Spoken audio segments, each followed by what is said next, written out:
Hello everyone, I am Vinod Singh and welcome to the current exam. आज की class में हम 15 सितंबर का द हिंदू एडिटोरियल के इम्पोर्टेंट वोकैब्स कवर करने वाले हैं। तो एपिसोड नंबर 81 में आप सभी का स्वागत है। तो चलिए बढ़ाते हैं एक कदम वर्दी की ओर। आज थोड़ा आवाज़ आपको स्लो लग सकती है, तो थोड़ा तबीयत डाउन है, इस वजह से आप मैनेज कर लेना, ठीक है। पहले हम लास्ट क्लास का रिवीजन करते हैं, ठीक है। तो लास्ट क्लास में हमने क्या था, इम्पार्ट क्या था। इम्पार्ट मतलब क्या होता है, तो प्रदान करना, बांटना, बताना, या मतलब कोई बात है जो आप किसी दूसरे तक पहुंचा दो, ठीक है, आरोपित करना। ऑनसेट क्या होता है, मतलब शुरुआत करना, आरंभ, या किसी आक्रमण के शुरुआत को भी हम ऑनसेट कहते हैं, ठीक है, हाँ, या हमला हो गया जो भी है। कॉन्सिलेशन मतलब क्या होता है, कॉन्सिलेशन मेल मिलाप, जैसे दो दोस्त हैं, उनमें लड़ाई हो चुकी है बट आपस में फिर से मेल मिलाप स्टार्ट हो गया, तो उसको हम कहते हैं कॉन्सिलेशन। सुलह हो गया, समझौता हो गया, शांत करना।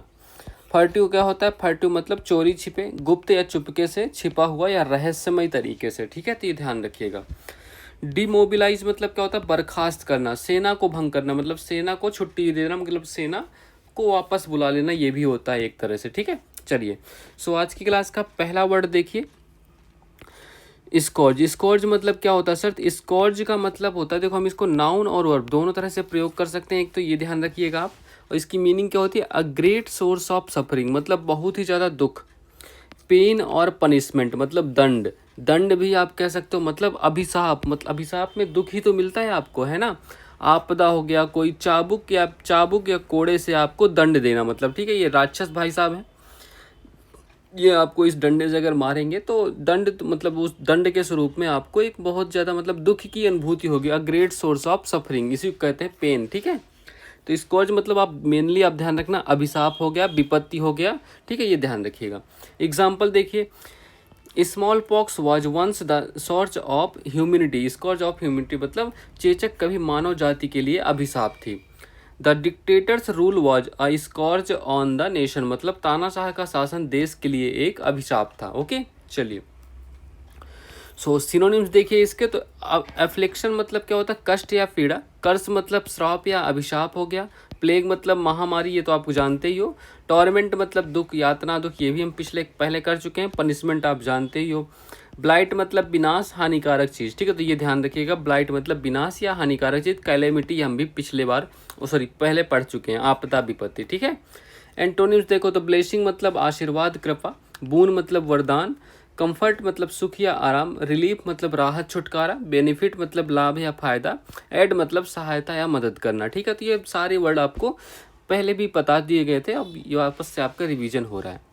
चलिए, तो वर्ड नंबर 2 देखिए, तो स्टिमुलेट। स्टिमुलेट देखिए, तो स्टिमुलेट का प्रयोग कैसे होता है सर, तो इसका प्रयोग हम वर्ब के रूप में करने वाले हैं। अब इसकी मीनिंग क्या होती है वो देख लीजिए। टू इनकरेज और अराउज एक्टिविटी, ठीक है, टू इनकरेज और अराउज एक्टिविटी, इंटरेस्ट और एंथुसियाज्म, मतलब उत्तेजित करना, किसी काम के लिए प्रेरित करना किसी को। To make a part of the body और इट्स फंक्शन एक्टिव, जैसे आप मतलब किसी जो बॉडी का पार्ट है उसको एक्टिव करना, उसको उत्तेजित कर देना, ठीक है। हिंदी मीनिंग देखिए, तो उत्तेजित करना, प्रेरित करना, प्रोत्साहित करना या सक्रिय करना हो गया, आप इमेज में भी देख सकते हो। एग्जाम्पल देख लीजिए, the book stimulated his my imagination, मतलब उस किताब ने उसकी कल्पना को प्रेरित किया, मतलब कोई कोई बुक होती है, आप उसको पढ़ते हो तो आपके दिमाग में एक चित्र सा बनने लगता है ना। Her words stimulated me to work harder, मतलब उसके शब्दों ने मुझे और मेहनत करने के लिए प्रेरित किया, ठीक है, ये ध्यान रखिएगा। चलिए, तो इसके सिनोनिम्स देखिए, तो इनकरेज मतलब प्रोत्साहित करना, इंस्पायर मतलब प्रेरित करना, अराउज मतलब जगाना या उत्तेजित करना, ठीक है, ये ध्यान रखिएगा। एक्टिवेट सक्रिय करना, मोटिवेट प्रेरित करना, एक्साइट उत्साहित करना, ये सारे वर्ड आप पहले देख चुके हो। एंटोनिम्स देखिए, तो डिस्करेज मतलब हतोत्साहित, डिप्रेस मतलब उदास करना, डैम्पेन मतलब कमजोर करना, ये ध्यान रखिएगा। सप्रेस दबाना, हिंडर मतलब बाधा डालना।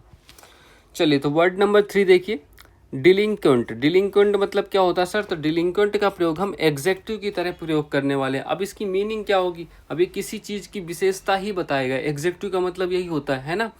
तो देखिए, फेलिंग इन ड्यूटी, नेग्लेक्टफुल और showing a tendency to commit crime और मिसबिहेवियर, मतलब कोई क्राइम करे या कोई गलत बर्ताव करे, मतलब अपराधी प्रवृत्ति का इंसान। A young person who shows a tendency to commit crime और मिसबिहेवियर, मतलब एक व्यक्ति जो को मतलब ऐसी भावना रखता है कि अपराध करने की भावना या गलत बर्ताव करने की भावना रखता हो। तो कर्तव्य में लापरवाह, अनुशासनहीन व्यक्ति या असामाजिक युवक के नाम से आप समझ सकते हो, है ना। चलिए एग्जाम्पल देखिए, the school is trying to reform delinquent student, मतलब विद्यालय बिगड़े हुए छात्रों को सुधारने की कोशिश कर रहा है। He became a juvenile delinquent after dropping out of school, मतलब स्कूल छोड़ने के बाद वह एक किशोर अपराधी बन गया। ठीक है, ये ध्यान रखिए, डिलिक्वेंट मतलब अपराधी या एक असामाजिक जो अराजक तत्व होते हैं ना, समाज के अराजक तत्व, उन्हीं के बारे में हम बात कर रहे हैं। चलिए सिनोनिम्स देख लीजिए, तो ऑफेंडर मतलब अपराधी हो गया, क्रिमिनल अपराधी, लॉ ब्रेकर कानून तोड़ने वाला, नेग्लिकेंट मतलब लापरवाह, रॉन्ग डोर मतलब गलत काम करने वाला, मिसक्रेंट मतलब दुष्ट या दुष्कर्मी। ठीक है, एंटोनिम्स देखो, तो ओबेडियंट आज्ञाकारी हो गया, ड्यूटीफुल मतलब कर्तव्यनिष्ठ हो गया, लॉ एबाइडिंग मतलब कानून का पालन करने वाला, रिस्पॉन्सिबल मतलब जिम्मेदार, इनोसेंट मतलब निर्दोष। ठीक है, चलिए सो वर्ड नंबर 4 देखिए, तो डेलीबरेट। डेलीबरेट क्या होता है सर, तो डेलीबरेट का प्रयोग हम एग्जेक्टिव की तरह करने वाले हैं। अब कैसे करेंगे, done concisely and intentionally, slow and careful in action, मतलब कोई चीज़ जानबूझकर या सोच समझकर किया गया हो, धीरे धीरे और सावधानी पूर्वक कोई काम करना, है ना, मतलब सावधानी पूर्वक चलना, ये भी एक तरह से डेलीबरेटली हो गया। अब इसकी एग्जाम्पल देख लीजिए तो आपको बेहतर समझ आ जाएगा। His action was deliberate, he had thought it through, ठीक, मतलब उसका कदम जानबूझकर था, वह इस पर पहले से सोच चुका था, मतलब उसने ऐसा कदम जानबूझकर उठाया, वो पहले भी इस बारे में सोच चुका था। She spoke in a slow deliberate manner, मतलब वो धीरे धीरे और सावधानी पूर्वक या सोच समझकर बोलती है। ठीक है, ये ध्यान रखिएगा, डेलीबरेट मतलब जानबूझकर कोई काम करना या सोच समझकर किया गया कार्य। सिनोनिम्स देखिए, तो इंटेंशनल मतलब जानबूझकर हो गया, पर्पसफुल मतलब उद्देश्यपूर्ण, कैलकुलेटेड सोची समझी, प्रीमेडिटेटेड मतलब पूर्व नियोजित, कंसीडर मतलब विचार करना, पॉन्डर मतलब मनन करना। एंटोनिम्स देख लो, तो एक्सीडेंटल मतलब आकस्मिक, बिना किसी मतलब पूर्व योजना के, अनइंटेंशनल मतलब अनजाने में अनिच्छित, स्पॉन्टेनियस मतलब स्वाभाविक या सहज, हैस्टी या रैश मतलब जल्दबाजी में किया गया कार्य। ठीक है, वर्ड नंबर 5 देखिए, टॉर्मेंट। टॉर्मेंट क्या होता है सर, टॉर्मेंट का प्रयोग में भी आप इसको याद रखोगे, मतलब ये पहले से आपको ध्यान होगा, स्टिल देख लीजिए, तो नाउन, टॉर्मेंट का प्रयोग हम नाउन की तरह करने वाले, मतलब संज्ञा की तरह इसका प्रयोग होगा। अब इसकी मीनिंग क्या होगी, सेवर फिजिकल और mental suffering to cause great suffering, pain और एनॉयंस, मतलब आप समझ गए होगे अब, यातना, पीड़ा, कष्ट या सताना या परेशान करना भी होता है, बट मेनली इसका प्रयोग हम नाउन की तरह ही करने वाले हैं, ये ध्यान रखिएगा। ठीक है, तो टॉर्मेंट मतलब एक गंभीर मतलब दुख हो गया, बहुत ज़्यादा दुख हो गया, पीड़ा हो गई, यातना हो गई। एग्जाम्पल देख लीजिए, the prisoner cried out in torment, मतलब कैदी यातना में चिल्ला उठा। सी फेल्ट टॉर्मेंटेड बाई लोनलीनेस, मतलब वह अकेलेपन से पीड़ित महसूस कर रही थी। ठीक है, ओके गॉट इट। चलिए सिनोनिम्स देख लीजिए, तो अगोनी मतलब तीव्र पीड़ा, एंग्विश मतलब मानसिक कष्ट या व्यथा, मिजरी मतलब दुख या कष्ट, सफरिंग पीड़ा या दुख, टॉर्चर मतलब यातना या अत्याचार, डिस्ट्रेस मतलब संकट या कष्ट। ठीक है, एंटोनिम्स देखो तो भाई, कंफर्ट मतलब आराम या सुख, रिलीफ मतलब राहत या छुटकारा, हैप्पीनेस मतलब खुशी या आनंद, जॉय प्रसन्नता, पीस शांति, कंसोलेशन मतलब सांत्वना देना। ठीक है, चलिए सो आज की क्लास के आइडियम्स एंड फ्रेजेस करते हैं। तो पहला देखो, ड्रैग वंस फीट मतलब किसी का पैर खींचना, मतलब इसका मतलब ये तो होगा नहीं, है ना, तो इसकी मीनिंग देखो। बी रिलक्टेंट टू एक्ट मतलब क्या हो गया सर, मतलब टाल मटोल करना, कोई काम करने के लिए आपको कुछ कहे तो टाल मटोल करना। ठीक है, ये ध्यान रखिएगा। Hope against hope, hope against hope मतलब नर्चर एंड इम्पॉसिबल होप, मतलब झूठी दिलासा रखना, मतलब किसी को झूठी दिलासा देना कि नहीं बेटा मैं कल आऊँगा, नहीं मैं कल मिलूँगा, नहीं मैं शाम को कॉल करूँगा करूँगी, है ना, ऐसा कुछ। तो होप अगेंस्ट होप मतलब झूठी दिलासा रखना। फॉर कीप्स क्या होता है सर, तो फॉर कीप्स मतलब फॉर एवर, मतलब हमेशा के लिए। ठीक है, जो कभी होता ही नहीं। पेल्ड इनटू इनसिग्निफिकेंस मतलब क्या होगा, सीम्ड लेस इंपॉर्टेंट मतलब कम महत्वपूर्ण लगना, ऐसा मतलब कम महत्वपूर्ण कोई व्यक्ति होता है, कोई वस्तु हो गई, तो उसके लिए हम प्रयोग करते हैं पेल्ड इनटू इनसिग्निफिकेंस मतलब कम महत्वपूर्ण लगना। विथ वन वॉइस मतलब अनएनोमिसली मतलब सर्वसम्मति से। ठीक है, तो विथ वन वॉइस मतलब सबकी आवाज़ एक है, मतलब सभी की सहमति एक बात पर है। अभी देखो एसएससी सीजीएल के क्वेश्चन चल रहे हैं और आपके बहुत सारे क्वेश्चन इसी क्लासेस से आ रहे हैं, है ना। वो कैब और ये जो आइटम्स एंड फ्रेजेस हैं ये सारे क्वेश्चन मैच कर रहे हैं आपके। तो जिसने स्टार्टिंग से क्लास रोज 10 मिनट दिया होगा, डेली का 10 मिनट देना था, उसका इंग्लिश का पोर्शन तो बढ़िया जा रहा होगा। चलिए तो फिक्स्ड प्रीपोजिशन वाला पार्ट करते हैं। तो गुड, गुड के बाद, गुड मतलब अच्छा होना या किसी मतलब स्किलफुल होना, है ना। तो गुड के बाद हमेशा एट का प्रयोग करेंगे। तो सी इज गुड एट मैथमेटिक्स, वो मैथ में अच्छी है, ठीक है।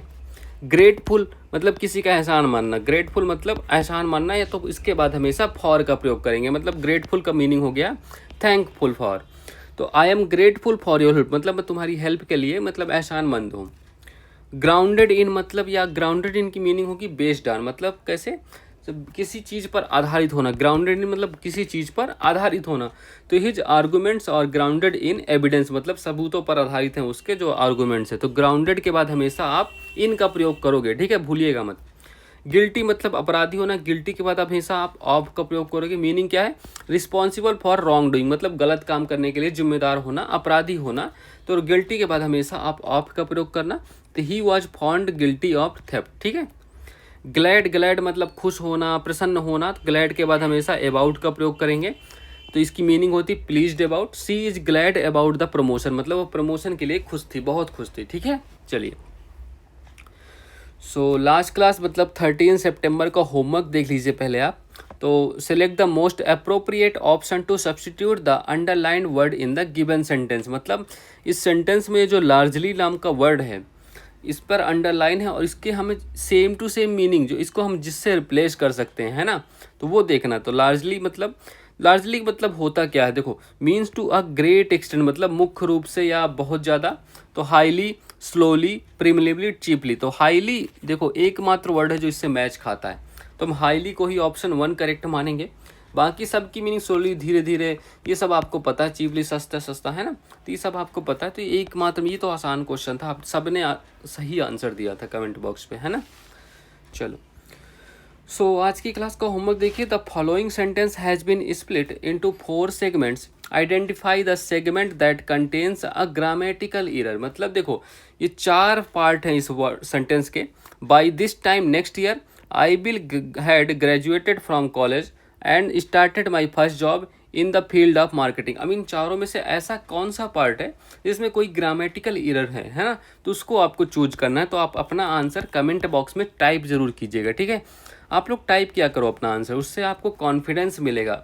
2-3 बार टाइप करके देखो, 30-34 बार आपका मन करेगा खुद करने का, है ना। चलिए so that's all for this class. Please like कर दीजिएगा, शेयर कर दीजिएगा और सब्सक्राइब करना मत भूलिएगा। अब से आपकी पीडीएफ वाली क्लासेस डेली टाइम पर अपलोड हो जाएंगी। थोड़ी कुछ प्रॉब्लम थी, आईपैड ख़राब हो रखा था तो इस वजह से चीज़ें थोड़ा आसान नहीं हो पाई, इसलिए पीडीएफ आपको मिल नहीं पा रही थी। बट अभी से आपको सब कुछ टाइम पर मिलने वाला है, ठीक है। टेलीग्राम ग्रुप ज्वाइन कर लीजिएगा, वहाँ पर सब चीज़ें आपको अवेलेबल रहेंगी free of cost. So all the best. जिनका एसएससी सीजीएल का एग्ज़ाम हो गया है उनको भी, और जिनका आगे आने वाला है तो उनके लिए भी ऑल द बेस्ट। सो ध्यान रखिएगा, अच्छे से एग्ज़ाम कीजिएगा। So have a good day and thank you everyone.